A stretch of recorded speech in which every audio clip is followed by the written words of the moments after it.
Well, since our company started in the fall of 2011, we've been very fortunate to have some wonderful clients. Specifically working with municipalities has been very rewarding. When we come into working with a new client and we look at the facilities that they have and the condition that they are existing in, many of their facilities are not accessible, including their parks. People often make the assumption that a city is nothing more than roads, highways, police, and fire. But when we talk about cities in Y2K plus 20 now, probably one of the biggest issues that mayors across the country face is accessibility. You know, a lot of cities have been around for centuries. And obviously within the past 50 years, there's been so much progress with making cities accessible. But prior to that, it was a challenge even for able-bodied people to get from point A to point B safely. So for us, because we consider the city of West Lafayette to be relatively advanced, we know that we like to be proactive in solving problems. The ADA is nothing more than sort of a roadmap for us to continue to be progressive, to continue to make sure that our city is accessible.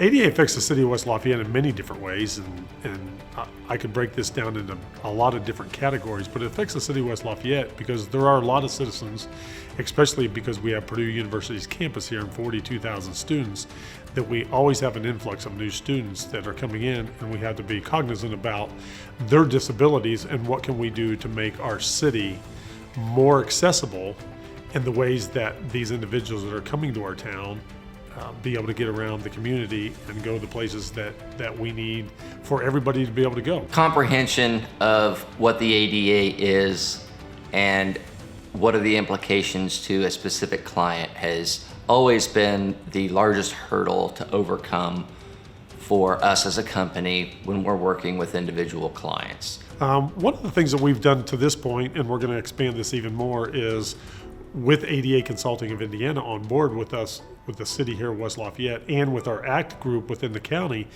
is reviewing plans when building permits are being purchased in the city. Part of our review process of their drawings, their building drawings, we're reviewing those plans to make sure not only the parking lot and the sidewalks accessible to the building, but everything within the building is being done as per ADA. It used to be that only our disabled citizens were the ones that made us aware of things. And it was big issues then. They couldn't get upstairs. They couldn't go down slides. They couldn't access playground equipment with their grandkids. The sidewalks were in such bad disrepair or so narrow that they couldn't use them. Parking spaces weren't adequately marked. Having the guidance in front of all those issues has made us a better place to live. You know, and it saves not only time, but it just makes your city a more welcoming place to be. There was this old adage back in the day where, you know, government does government work. And thank God we've kind of got it out of that mandate. Government now does the people's work, and that's all people. Our primary client base would be local or municipal government entities.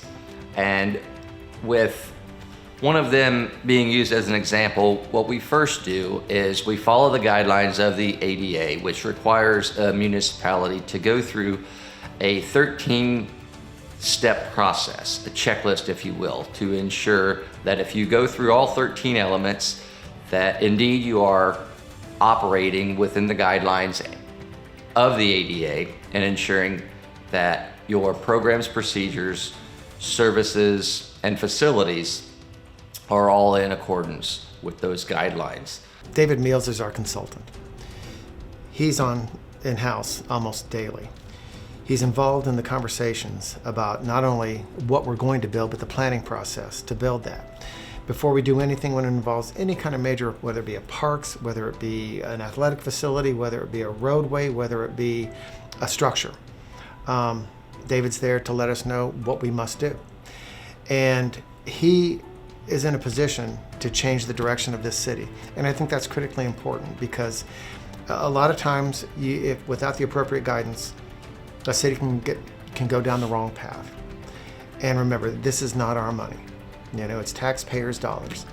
And to correct it, whether it be through direction of a compliance order or whether it be through just the finding out that you've misstepped, is expensive. And redoing a structure, redoing a facility, no mayor wants to have to do that. So for us, it's just, the more we know, the better we behave. You know, we're one of the best cities in the state of Indiana, and we're proud to say so.